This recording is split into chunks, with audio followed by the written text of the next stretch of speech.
আসসালামু আলাইকুম। কেমন আছো আমার প্রিয় সকল বন্ধুরা? আশা করি তোমরা সকলে অনেক অনেক ভালো আছো, আনন্দে আছো, সুস্থ আছো।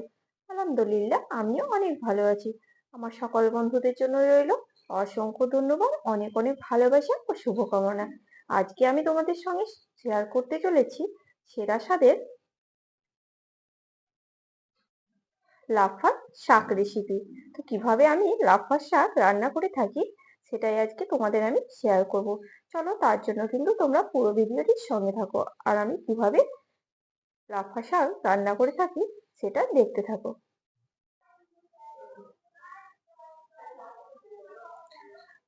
তো এখানে আমি এক ঝুড়ি লাফার শাক নিয়ে নিয়েছি।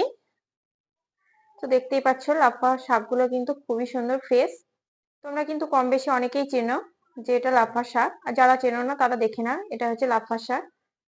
তো আজকে আমি তোমাদের লাফা শাকেরই রেসিপি করে দেখাবো, খুব সুন্দর কিভাবে লাফা শাক রান্না করে। যারা জানো না তারা ভিডিওটি স্কিপ না করে পুরো ভিডিওটির সঙ্গে থেকো। তবে আমি প্রথমেই কিন্তু লাফা শাকটাকে বেছে নেব। তো কিভাবে লাফা শাকটা বাছতে হয় সেটা তোমাদের দেখিয়ে দিচ্ছি। এই যে এটা হচ্ছে পুরো লাফার একটা মানে গাছ সমেত আর কি শাক। তো আমি শাকটাকে শুধু এই পাতাটাকে এভাবে কিন্তু নিয়ে নেব। এটা পুরো ডাল নেওয়ার কোনো দরকার নেই, এভাবে শুধুমাত্র পাতাগুলো নিয়ে নিলেই হবে। তো দেখো আমি পাতাগুলো কিন্তু আমি এভাবে নিয়ে নিচ্ছি।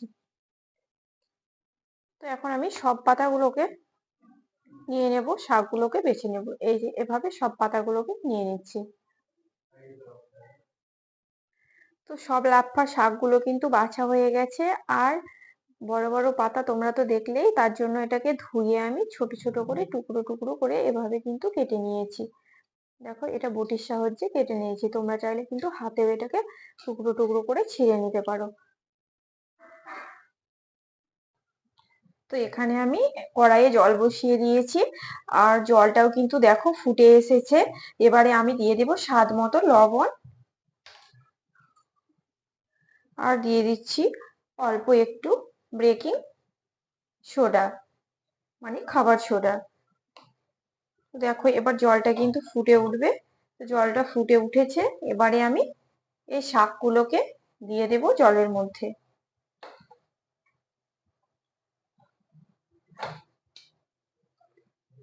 তো এবারে সব শাকগুলোকে আমি দিয়ে দিলাম। এবারে একটু নেড়ে চেড়ে দেব, আর এটাকে 10 মিনিট সেদ্ধ হতে দেব। এখানে কিন্তু কোনো ঢাকনা দেওয়ার প্রয়োজন নেই, এমনিতেই সেদ্ধ হয়ে যাবে। এটা কিন্তু খুব অল্প সময়ে সেদ্ধ হয়ে যায়। দেখো জলের মধ্যে দিতে দিতে কিন্তু নরম হয়ে গেছে।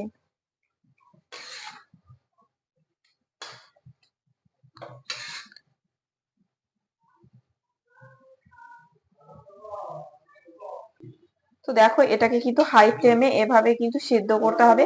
শাক এটাকে কিন্তু লো ফ্লেমে একদমই সেদ্ধ করা যাবে না।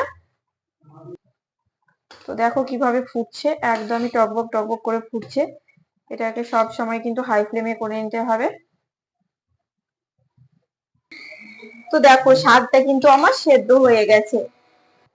তো দেখো ভালোভাবে কিন্তু সেদ্ধ হয়ে গেছে, ঘন হয়ে এসেছে। এটা একটু ঝোলঝোলই থাকবে, এটা কিন্তু শুকনো হবে না। তো এখনো কিন্তু আমার এটা রান্নাটা রেডি হয়নি, সেদ্ধ হয়ে গেছে। একটু নেড়ে চেড়ে দেবো এভাবে ভেঙে।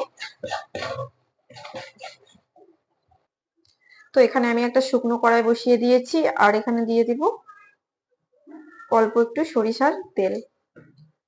তারপর এখানে আমি দিয়ে দেব, তেলটাও গরম হয়ে এসেছে, এখানে দিয়ে দিচ্ছি দুটো শুকনো লঙ্কা। তো দেখতেই পাচ্ছ লঙ্কা দুটো কিন্তু ভাজা হয়ে গেছে। এবার এখানে আমি দিয়ে দেব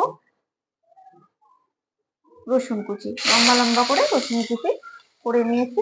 এবার রসুনটাকে ভালোভাবে ভেজে নেব লাল লাল করে।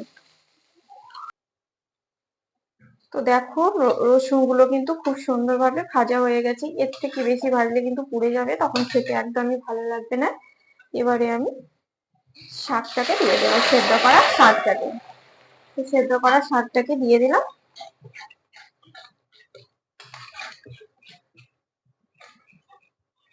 দেখো এভাবে নেড়ে চেড়ে নিচ্ছি, পুরোটাকে মিশিয়ে নিচ্ছি, আর একবার ফুটিয়ে নেব। আলহামদুলিল্লাহ আমার লাফার শাক কিন্তু রান্না রেডি হয়ে গেছে। রান্নাটা ঠিক এভাবেই হবে। তো এটা একদমই রেডি হয়ে গেছে। এটা এবার কিন্তু ভাতের সঙ্গে খাওয়া যাবে। এ ধরনের লাফার শাক কিন্তু গরম ভাতের সঙ্গে ভীষণ ভালো লাগে। তোমরা অবশ্যই একবার লাফার শাক এভাবে ট্রাই করে দেখো, ভীষণ ভীষণ ভালো লাগবে। একবার রান্না করলে কিন্তু এটা তোমরা বারবার রান্না করতে চাইবে। এ ধরনের লাফার শাক কিন্তু ভীষণ ভালো লাগে। ভালো লাগলে আমার চ্যানেলটিকে লাইক, শেয়ার, কমেন্ট ও সাবস্ক্রাইব করে আমার পাশে থাকার অনুরোধ রইল। আর আমার লাফার শাকের রেসিপিটি কেমন লাগলো তোমরা কিন্তু কমেন্ট বক্সে অবশ্যই জানাতে ভুলো না। সবাই অনেক অনেক ভালো থেকো, সুস্থ থেকো। দেখা হচ্ছে তোমাদের সঙ্গে নেক্সট রেসিপিতে। আল্লাহ হাফেজ।